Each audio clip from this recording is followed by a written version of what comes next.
Hello friends, welcome to the channel IT Simplified. I hope you're having a good time with your family, friends, and staying safe. In today's session on Azure, I'm here to talk about how you can integrate your on-prem Active Directory with Azure file storage. I always believe that hybrid is the way to go for. That's why I always look at the options, how you can improve your on-prem environment and leverage cloud to optimize the stuff and use it to your advantage. And Azure File Storage now has integration with on-prem Active Directory. It's in preview, but I think that's a good option for a lot of customers who are trying to get rid of file server. So let's start with what are the problems that we face and what we can utilize Azure File Storage with.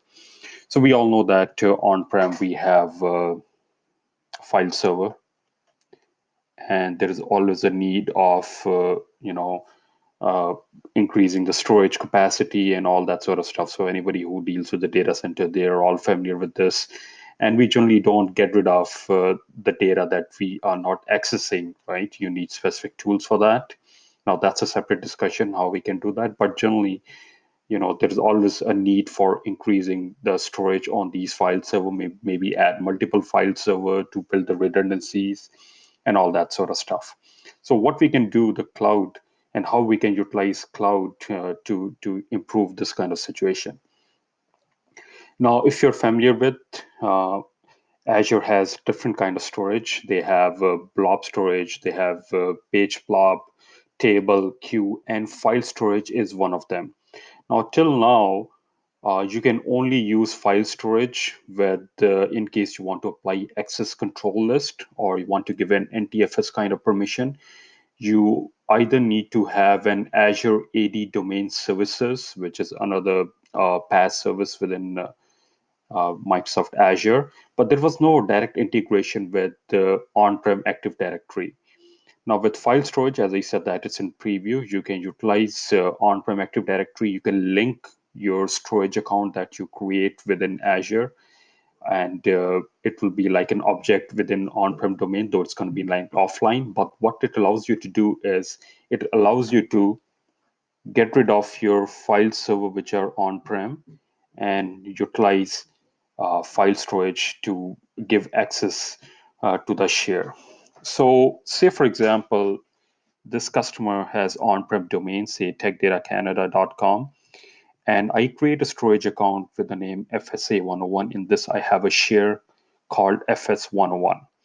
Now, the flow will be is you need to sync your identities, like whatever users and everything that you have, by using AD Connect. So you'll use AD Connect. I'm sure you're familiar with this. If not, it's a free tool that you can do. Utilize this, and this populate all these users in Azure AD, which is the default identity services of Microsoft Azure. Now, once these users are there in Azure Active Directory, what you can do is there is a script that you can run. Now, I'm going to put a video description in the link, which I have created that you can go through. You can run that script.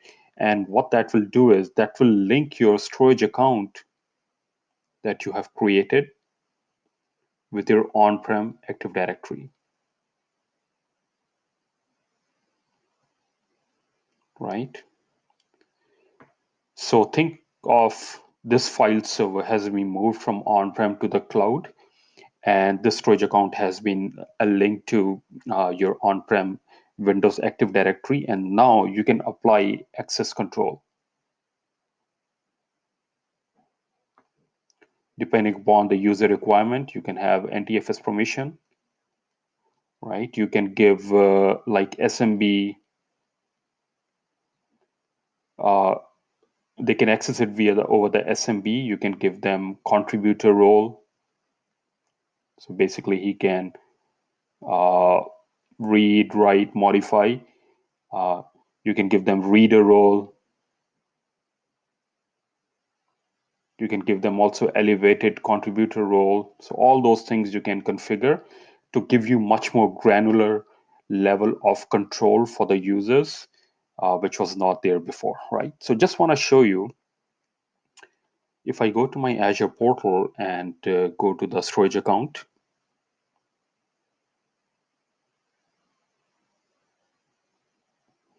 I have a storage account with the name FSA 101. And if I can go under the configuration, once you have linked that, you will see under the Azure, under the Active Directory, it is enabled. So basically what does that mean is this storage account has been linked to my on-prem domain controller. And as I said that uh, I'm gonna give the description of that link uh, in the information box, so you can go through and see how you can link this one. But once that is done, it will be under the enabled mode. And now what you can do is, if I go under the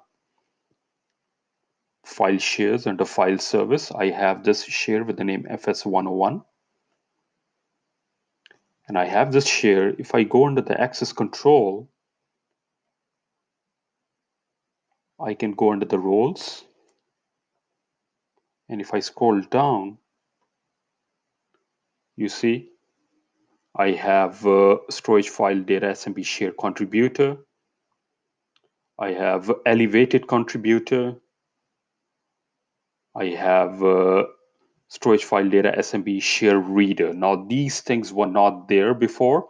Actually, it was there, but you need to have an Azure AD domain services in order to enable that. But now what you can do is you can utilize your on-prem Active Directory and give that kind of access control to the users that has been populated under the Azure Active Directory that you have synced with by using AD Connect from on-prem. Now, this domain controller, say for example, doesn't have to be on-prem. I can deploy this domain controller in my Azure cloud.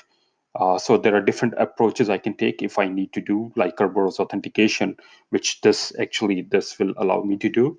So, but as I said, that most of our customer, they're in the hybrid kind of environment, and they see how they can utilize Azure or leverage this or get rid of some of the servers that they have on-prem. I think that's one great way of doing it. And the file share or the storage account which we create and the file shares that we create within that storage account will allow us to do, though it's in limited preview right now, but will be GA pretty soon. So this was a quick overview on how you can integrate on-prem Active Directory with Azure file storage. I hope you like this video. Thanks for watching. Have a good day.